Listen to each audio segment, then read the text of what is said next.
Pero naay mayong balita, mga higala, mga igsoon, nga ang Dios dili buot ang tao moadto sa impierno. Kay impierno hunon man gyud unta ta. Pero ang Dios dili siya gusto nga ang tao moadto sa impierno.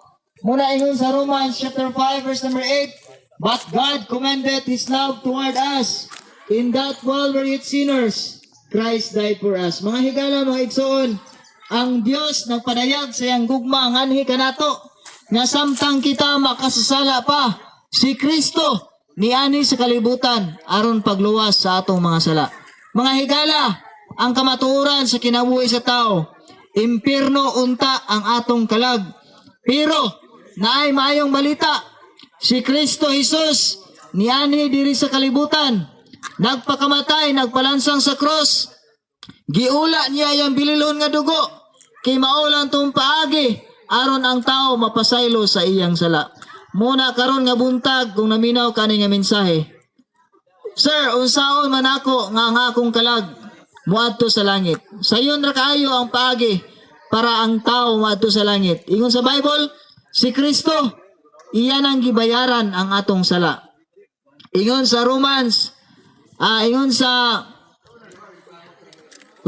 5:8, but God commended His love toward us, in that while we were yet sinners, Christ died for us. Mga higala, mga igsoon, gibalik-balik na mo pagsulti, gibayaran ni Kristo ang atong mga sala.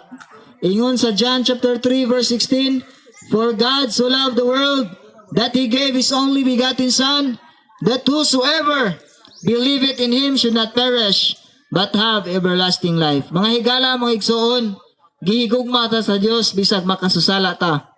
Dili siya gusto nga ang atong kalag moadto sa impierno. Mao na nga yani si Kristo diri sa kalibutan aron pagtubos sa atong mga sala. Unsaon man ako, sir, aron maangkon ang kaluwasan? Ang kaluwasan maangkon nato mintras buhi pa ta.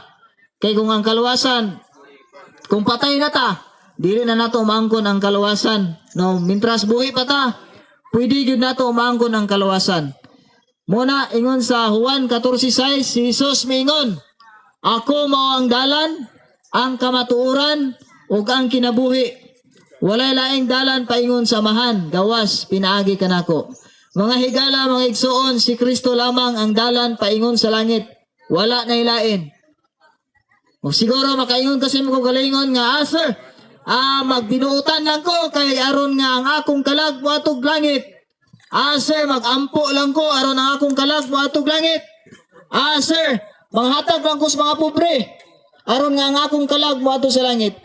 Sir, na ako'y relihiyon, mao na ang paagi nga aron moadto ko sa langit. Mga higala, mga igsoon, sultihan ko kamo, ang paagi sa kaluwasan pinaagi lang jud ni Kristo. Ang atong relihiyon, maayo man nga natay relihiyon, maayo man nga buutan ta nga pagkatao, maayo man nga menampuon ka, maayo man nga musimba ka, pero dili na mao ang paagi para ang tao moadtog langit. Kay ingon sa Bible, pinaagi lang gyud ni Ginoong Hesukristo. Kung naminaw kani nga mensahe, gusto nimo dawaton si Kristo nga imbugtong o personal nga manuluwas, sabat lang ani nga pagampo. Kani nga pagampo imuha ni, kung gusto nimo dawaton si Kristo, sabat ani nga pagampo. Ginoo, nasayod ako nga ako usa ka makasasala, ug sumala sa imong pulong, ang akong kalag malaglag sa impierno. Apan salamat, Ginoong Hesukristo, nagihigugma ko nimo bisag makasasala ko. Karon nga buntag, Ginoong Hesukristo, sulod sa akong kasing-kasing, kay gidawat ka nga akong bugtong o personal nga manluluwas. Pasayloa ako sa akong mga sala. Sa ngalan ni Ginoong Hesus. Amen.